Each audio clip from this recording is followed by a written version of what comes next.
మీ business ఏదైనా మీ ఊర్లో promotion చేయాలంటే అది సుమన్ టీవీతోనే సాధ్యం. ఇప్పుడే సంప్రదించండి. హాయ్ హలో నమస్తే, వెల్కమ్ టు సుమన్ టీవీ. నేను మీ అమర్నాథ్. ప్రజెంట్ మనం విశాఖపట్నం ఎండల్లో ఉన్నటువంటి అందుల బాలికల ఆశ్రమ పాఠశాల దగ్గర అయితే ఉన్నాము. మన భారతదేశ ఖ్యాతిని ప్రపంచం మొత్తం తెలియజేసినటువంటి కరుణకుమారి దగ్గర అయితే మనం ఉన్నాము. అంటే తన యొక్క అంగవైకల్యాన్ని కూడా తన బలంగా మార్చుకొని క్రికెట్లో అందుల క్రికెట్లో అయితే కనుక ప్రపంచ స్థాయి ఛాంపియన్షిప్ మనం పొందడానికి కీలక పాత్ర అయితే కనుక తను పోషించిందని చెప్పొచ్చు. సో ఇందులో భాగంగా మనతో పాటు కరుణకుమారి ఉన్నారు. తనతో మాట్లాడి మరిన్ని వివరాలు తెలుసుకుందాం.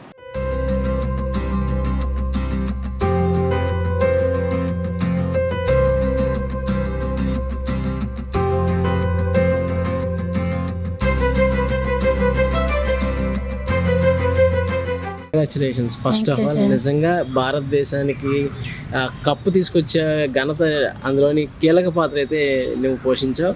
సో అసలు నువ్వు పుట్టింది ఎక్కడ, అమ్మ నాన్న? నేను పుట్టింది వంటల మామిడి, మాది అల్లూరు సీతారామరాజు జిల్లా. మా నాన్న పేరు పి రాంబాబు, మా అమ్మ పేరు పి సంజయ్. ఓకే. సో అసలు అంటే మామూలుగా మేము చూస్తూనే క్రికెట్ ఆడాలంటే చాలా కష్టతరం. అటువంటిది బాల్ని ఆ వెనికిడి సౌండ్తో బాల్ని కొట్టాలంటే అది ఎంతో ప్రాక్టీస్ చేస్తే కానీ అవ్వదు. అసలు ఎలా ప్రాక్టీస్ చేశారు? అంటే చాలా కష్టపడి ప్రాక్టీస్ చేశాం సార్. అండ్ ఇక్కడ ఎలా నేర్చుకున్నారు బాల్ని?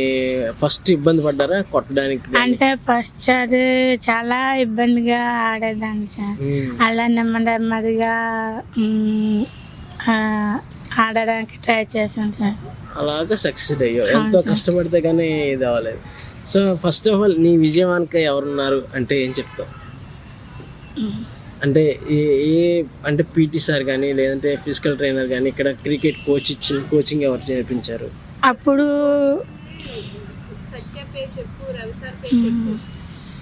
సత్య మేడం, రవి పీటీ సార్ ఇచ్చేవాళ్ళు సార్. ఓకే. సో ఇంత ఘన విజయాన్ని సాధించాక అమ్మ నాన్న ఏమన్నారు నీతో? చాలా సంతోషంగా ఉన్నారు సార్. అలాగే మీ ఊరు వాళ్ళు ఫోన్ చేశారా? ఫోన్ చేశారు సార్. మా ఊరు వాళ్ళు కూడా చాలా ఆనందంగా ఉన్నారు. చిన్నప్పటి నుంచి నువ్వు అక్కడ పుట్టి పెరిగావు కదా, నీ స్నేహితులు ఒక అంటే రాష్ట్ర స్థాయిలో ఆడితేనే చాలా గుర్తింపు వస్తుంది. అటువంటి ప్రపంచ స్థాయిలో ఆడినప్పుడు నీకు ఏ విధంగా అనిపించింది? నాకైతే చాలా సంతోషంగా అనిపించింది సార్. సో ఇదంతటికీ కారణం నీ యొక్క కృషి అండ్ పట్టుదల.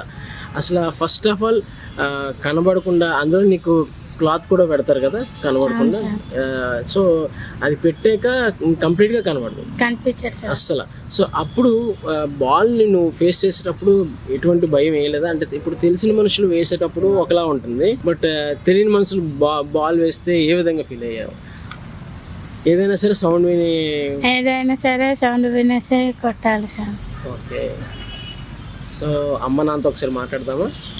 తప్పకుండా. నమస్తే. అసలు పిల్లలంటే, మగపిల్లడంటే తల్లికి ఇద్దరు పిల్లల మీద బాధ్యత ఉంటుంది, బట్ ఆడపిల్ల అంటే ఎక్కువ తల్లి బాధ్యత తీసుకుంటుంది. నిజంగా అన్నీ బాగున్నా సరే ఆడపిల్ల అనే సరికి భయపడతారు. అటువంటి పరిస్థితుల్లో ఉండి తన్ని ఏ విధంగా మీరు సాకేవారు? అసలు ఏ విధంగా ఉండేది మీకు? ఎప్పుడు తెలిసింది తనకి కంటి చూపు ప్రాబ్లం ఉందని? 2 సంవత్సరాలు తర్వాత తెలిసింది. అంటే పాపకి కంటి నుండి కన్నీరు రావడం పెట్టి మాకు తెలిసిందండి. పుట్టుక నుండి కూడా మరి చూపు లేదని తెలుసు, కానీ యాక్చువల్గా మాకు తెలిసింది 2 సంవత్సరాలు పెట్టి తెలిసింది. ఎందుకంటే పాప మేము అలాగా మరి డొక్కులు డోళ్ళు అలాంటివి పడవేస్తే పాప తడుముకోవడము అలాగా ఆడుకున్నప్పుడు మాకు తెలిసిన తర్వాత మేము హాస్పిటల్లో తిప్పినా ఏ డాక్టర్ కూడా ఆపరేషన్ అవుతుందని కూడా చెప్పలేదు సార్. మరి మేము వైద్యులు అన్నీ చేయించినా కూడా ఏ వైద్యులు కూడా ఏం చేయలేకపోయారు. మరి పాపని మరి ఏం చేద్దాము అనేసి మేము ఇంట్లో మరి కొంచెం పెద్ద అయ్యే వరకు అలాగ ఉంచేసాము ఇంటికి. తిప్పినా మరి తిప్పినంత తిప్పాము, ఎవరు కూడా ఏం చేయలేని పరిస్థితి. కనీసము గవర్నమెంట్ హాస్పిటల్లో మీకు ఫ్రీగా చేస్తారు, మీరు పీటీజీ కదా అన్నారు. అయినా మాకు ఎవరు కూడా ఫ్రీగాని చెప్పలేదు, డబ్బులు ఇచ్చి చెప్పలేదు, ఏది కనీసం సూపు వస్తుందని చెప్పలేదు సార్. అంటే పాపకి పూర్తి 2 పోయామా సూపు అని చెప్పడం మాత్రమే జరిగింది. పోయిందన్నసరికి మరి పిల్లలు 2 పిల్లలు ఉన్నారు కదా ఆడపిల్లలు, ఆ పిల్లలతోని ఈ పాపకి 6 సంవత్సరాలు వచ్చిన తర్వాత పిల్లలు బడికి వెళ్తున్నప్పుడు పాపని అలాగ పిల్లలతో పాటు పంపించేసేదాన్ని. అంటే తోడుండి అలా అంటే వాళ్ళ చెల్లి వాళ్ళే ఇద్దరు కూడా తీసుకెళ్ళి ఆ పాపను అలాగ తీసుకొచ్చేవాళ్ళు సార్. అక్కడ పిల్లలు ఏడిపిస్తే మా పిల్లలు చిన్నపిల్లలు కదా ముగ్గురు పిల్లలకి కూడా వాళ్ళు చాలా ఈ పాప గురించి ఏడిపించేవారట. మీ అక్క ఇలా ఆడిది అలా ఆడిది, మాతో ఆడుకోకండి, మా దగ్గర రావద్దు అనేసి పిల్లలు చాలా ఏడిపించేవారట. నాకు వచ్చి చెప్తే నాకు మరి చాలా బాధ అనిపించింది. నేను నా పాపతో పాటు వెక్కి ఏడ్చేదాన్ని. అప్పుడు నేను మా పాప నేనే సర్ది చెప్పేదాన్ని, అమ్మా నువ్వు ఈ లోకంలో నాకు చూపు లేదని నువ్వు బాధపడకు, నీకెవరు ఏర్పించినా బాధపడకు, నీవు దేవుడు అంటూ దానికి మరి నువ్వు గుడిదానివి కాలేదు, అలాగే ఏడిపిస్తారు వాళ్ళే మంచి వాళ్ళు అవ్వని అనేసి నేను సర్ది చెప్పేదాన్ని సార్. అంటే మరి నేను అయితే మేము కూలికి వెళ్ళిపోయేవాళ్ళం సార్. పిల్లల్ని ఇంటికాడ ఉంచితే మరి పాపని చూసుకునే వాళ్ళు ఎవరు లేరనేసి పిల్లలతో పంపించేదాన్ని. ఒకవేళ మరి చూపు లేకపోయినా మరి మరి చెవులతో అయినా వాళ్ళు ఇలా చదువుతున్నారా, నేను కూడా చూసుంటే నేను చదువుతున్నా అన్నట్టు దాని ఫీలింగ్ దాంట్లో అయినా వస్తుంది కదా అని పంపించేవాళ్ళు. అంటే పంపించిన తర్వాత పిల్లలే అలా తీసుకువచ్చేవారు, తీసుకెళ్ళి వాళ్ళు. అప్పుడు జస్ట్ పాడేరులో జాయిన్ చేసినా కూడా అలాగే పిల్లలతో పాటే జాయిన్ చేశాను. మా 3 పిల్లల్ని కూడా అక్కడే పెట్టాను. హై స్కూల్లో కూడా చాలా బాధలు పడ్డాం సార్. మేము ఎంఆర్ ఆఫీస్ దాకా వెళ్ళి అదే విఆర్ మేడం వాళ్ళకి అంటే మేము పేదవాళ్ళమి కదా అనేసి అక్కడ మాత్రం వాళ్ళు అనాథ పిల్లల్నే జాయిన్ చేసుకుంటారు హై స్కూల్లో. తల్లిదండ్రులు ఉన్న వాళ్ళు చేసుకోరు. కాకపోతే మేము లెటర్ రాయించాము. అంటే మేము అనాథ వాళ్ళం కాదు కానీ మేము పేదవాళ్ళం కదా, మరి పేదవాళ్ళు కాబట్టి మేము ఈ స్కూల్లో వేయాలనుకుంటున్నామంటే పెద్దవాళ్ళతో లెటర్ రాసి అది అక్కడ వెళ్ళి మీరు సంతకాలు చేయించుకుని వస్తేనే మేము జాయిన్ చేసుకుంటాము అన్నారు. అలాగంటే 3 పిల్లలు కూడా పోనీలే ఏం చేద్దాం మరి అనేసి మేము బాధలు పడి అక్కడ వెళ్ళి సంతకాలు చేయించుకొని అప్పుడేమో అదే బాలసదనం ఈ స్కూల్లో జాయిన్ చేసాము. అక్కడ చదువుకున్న తర్వాత 5 పూర్తి అయిపోయింది 3 కూడా. 3కి 5 ఈ పాప ముందే వచ్చింది సార్. ఇంకో పాప తర్వాత అలా చేసి ఇంకా పిల్లలు ఈ పాప ముందే వచ్చేసినా కానీ అలాగే ఇంట్లోనే ఉండిపోయింది సార్. ఇంట్లో ఉండిపోతే మరి ఏ స్కూల్లో తీసుకెళ్ళినా మేము జాయిన్ చేయమన్నారు. ఫస్ట్ గూడ వెళ్ళాను, గూడ తర్వాత పాడేరు కస్తూర్బాయి వెళ్ళాను, కస్తూర్బాయి తర్వాత అవన్నీ చెప్పుకొని వెళ్ళాలంటే సంవత్సరాలు పడతాయి. నేను పడిన బాధలు, నేను పడిన కష్టాలు దేవుడికే తెలియాల. నేను ఎంతగానో నా కూతురు కోసం నేను ఎంత బాధపడి నేను ఏడ్చిదాన్నో. నా పిల్ల స్థాయిలో మేము ఏమన్నా మొగుడు పిల్లలు ఏమన్నా అయిపోతే నా పిల్లని చూసేవాళ్ళు ఎవరు, చేసేవాళ్ళు ఎవరు అని చాలా కుమిలి బాధపడేవాళ్ళం సార్. బాధపడేవాళ్ళమే కానీ మా పాపను ఒక్కరోజు కూడా మేము అలాంటి విషయాలు మేము ఇప్పటికీ చెప్పలేదు. ఎందుకంటే ఆ పాప మనసు ఎంత బాధపడుతుందో, నేనే ఎందుకు ఇలా పుట్టిన దేవుడా అన్నట్టు మరి బాబా హృదయం కూడా ఉంటుంది సార్. కానీ మేము చెప్పక్కర్లేదు, పాపకి తెలుసు.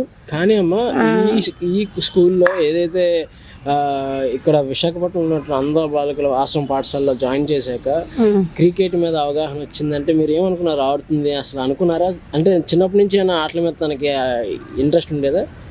చిన్నప్పుడు ఇంట్రెస్ట్ అంటే వాళ్ళు రబ్బర్ బాళ్ళు ఉంటాయి కదా సార్, చిన్న పిల్లలు ఆడుకుంటారు కదా, అలాంటి పిల్లలు ఆడుతుంటే వాళ్ళు అన్నీ ఆడుతుంటే ఆ పిల్లలతో పాటు ఆడదాం అన్నట్టే అలాగా తరుముకొనేది బాళ్ళు అంటే నేను కూడా ఆడదాం అన్నట్టు. కానీ ఈ పాపలో మరి ఇలా క్రికెట్ ఆడుకోవాలి, నేను కూడా చూస్తే బాగున్నా ఆడుదున్నా అన్నట్టుగా మరి ఈ పాప కూడా మాకెప్పుడు చెప్పలేదు, మాకు కూడా తెలియదు సార్. అంటే ఇక్కడ విశాఖపట్నంలో ఎలాగంటే వైస్ ప్రెసిడెంట్ గారు ఫోన్ చేసి కుమారస్వామి సారు, సుబ్రహ్మణ్యం సారు వాళ్ళకి అందరికి ముందే తెలుసట. ఆ సార్కి చెప్పి మా పిల్లని అప్పుడు మా ఆయనకి ఫోన్ చేసి ఆయన చెప్పారు, బావా మీ పాపనట్ట వైజాగ్ ఫోన్ చేస్తారు మరి జాయిన్ చేస్తారా అనేసి. అంతే నేను అంత దూరం జాయిన్ చేయలేను బావా, మరి పాప కళ్ళు బాగాలేదు కదా, మరి మేము చూస్తే పేదవాళ్ళమి, మాకు ఛార్జీలకు దొరకవు, పిల్ల ఏ టైంలో ఎలాగ ఉంటుందో మాకు తెలియదు కదా, వాళ్ళు సడన్గా ఫోన్ చేసినప్పుడల్లా వెళ్ళకపోతే మాకు బాధ, నేను జాయిన్ చేయను అని మా ఆయన అయితే అస్సలు ఒప్పుకోలే. ఈ సార్ వాళ్ళు మాకు ఫోన్ చేయడము, అమ్మ మేము అన్ని బాగానే చూసుకుంటామని సారు ధైర్యం చెప్పారు సార్. ఎప్పుడైతే ఇలా క్రికెట్లో ఇంత అంటే రాష్ట్ర స్థాయి కాదు ప్రపంచ స్థాయిలో కరుణకుమారి అంటే ఈరోజు గుర్తింపు వచ్చింది. సో ఏ విధంగా ఫీల్ అవుతున్నారు? మీ ఆనందాలకి అవతల లేవు అసలు. మాకైతే చాలా హ్యాపీగా ఉందండి. ఎందుకంటే ఈ రాష్ట్రానికి, దేశానికి, మరి గ్రామానికి మా జిల్లాకి పేరు తెచ్చిందంటే మాకు చాలా సంతోషంగా ఉంది. ఈరోజు మీరు ఊరు వెళ్తున్నట్టున్నారు కదా, ఊరెళ్ళి పాపకి కలెక్టర్ దగ్గర అదే గిడ్డీశ్వరి మేడం అందరికి కలవాలని వెళ్ళాలి. రమ్మంటున్నారు వాళ్ళు ఫోన్ చేశారు సార్. అందుకే పాపని తీసుకెళ్తాం, సోమవారం తీసుకెళ్తాం సార్. 2 రోజులు పాపకి రెస్ట్ ఇస్తాము ఇంట్లో. ఎంతో మంది తల్లులు చాలా వరకు ఇటువంటి ఏదైనా లోపం ఉండి పుట్టిన పిల్లల మీద చాలా వరకు వాళ్ళు బాధపడినప్పటికీ పెంచుతారు. అటువంటి తల్లులకి ఒక తల్లిగా మీరు ఏం చెప్తారమ్మా? అంటే అలాంటి వాళ్ళకి మరి నా అలాగే బాధపడి ఉంటారు అనుకుంటాను సార్ నేనైతే. ఎందుకంటే నేను ఇప్పుడు ఇలాగున్న పిల్లలకి అనే కాదు, నేను చిన్నతనం నుండే తల్లిదండ్రులు అందరిని కోల్పోయాను కాబట్టి నేను ఎంత బాధపడైతే నేను పెరుగుతూ వచ్చానో అలాగే వాళ్ళు కూడా బాధపడతారేమో అనుకుంటాను సార్ నేనైతే. అందుకే మా పిల్లల్లాగా ఉన్న వాళ్ళు ఎక్కడెక్కడ ఉన్నా ఈ స్కూల్ అదే పాఠశాల ఈ స్కూల్లో జాయిన్ చేయాలని నేనైతే కోరుకుంటున్నాను సార్. ఎందుకంటే ఇప్పుడు ఇలాగ విషయాలు ఇలాగ ఆటలు పాటలు నేర్చుకుంటారనే కాదు, ఇప్పుడు పిల్లలు అందరూ ఇక్కడ తెలుసు కదా సార్, పిల్లలను కంటి చూపు కనిపించకపోయినా వాళ్ళ టాలెంట్తో వాళ్ళు మరి బ్లైండ్ కింద వాళ్ళు చదువుతున్నారంటే అంత గ్రేటే సార్. అంటే మాకు ఇంతకుముందు ఈ స్కూల్ కూడా తెలియదు, వైస్ ప్రెసిడెంట్ గారు చెప్పేదాకా మాకైతే తెలియదు సార్. వాళ్ళు చెప్పగా మేము ఈ కుమారస్వామి సార్ తీసుకువచ్చి మాకు జాయిన్ చేసిన తర్వాతే మాకు ఈ స్కూల్ అని తెలిసింది. మళ్ళీ నెక్స్ట్ ఎందుకంటే ఇక్కడ పాప వచ్చి ఇలాగ క్రికెట్ నేర్చుకుంటుంది ఇది అదని కూడా మాకు తెలియదు. ఓసారి ఇలాగే పిల్లలు ఆడుతున్నారట, చూసిందట, ఇదేంటి బాల్ ఇలా ఆడిది అంత గట్టిగా ఉంది అని ఇప్పుడు వచ్చింది కదా మేడం, సత్య మేడం, ఆ పాపకి అడిగిందట. అడిగితే ఏటక్క ఇలాగ ఉంది ఇదంతే అమ్మ, ఇది బ్లైండ్ వాళ్ళు ఆడతారా క్రికెట్, నీకు కూడా ఆడాలనుకుంటే నువ్వు ట్రై చేయవచ్చు అన్నదట. అలాగంతే నేను ఆడుతానక్క అయితే అన్నది. అది మరి అన్ని పాటలు ఇది ఏమేమి ఆటలు అన్నారు ఏమిటమ్మా అయ్యా ఆటలు అన్నీనా అవంతా నేను నేర్చుకుంటానక్క అయితే నాకు కూడా నేర్పించాను అన్నదట. వెయిట్ లిఫ్టింగ్ కూడా చేస్తారు కదా మీ అమ్మాయి, ఎంత టాలెంటెడ్ అమ్మాయి. నిజంగా ఈ భారతదేశానికి ఇచ్చిన మీకు నిజంగా ధన్యవాదాలు చెప్పాలమ్మా. ఎందుకంటే మేము కూడా ఏమి చెప్దామన్నా చెప్పుకోలేని పరిస్థితి సార్. అంటే మా పాప మేము ఎవరి స్థాయిలో సరిపోలేని వాళ్ళు, మరి మేము కూలి చేసుకునే వాళ్ళు, చాలా మేము పేదవాళ్ళు. మేము అలాగని ఎప్పుడు అనుకోం సార్. అంటే గవర్నమెంట్ మాకు మరి ఏదైనా సాయం చేయాలనుకుంటే మేము దేనికి మేము ఆశపడం. మా పాప ఈ రాష్ట్రానికి దేశానికి మంచి పేరు తెచ్చిందే చాలు సార్. మాకే నా పాపకి మాత్రం ఇల్లు కావాలి. ఇప్పుడు తన ఆట మీరు చూస్తారా, తను ఎలాగ ఆడుతుందో?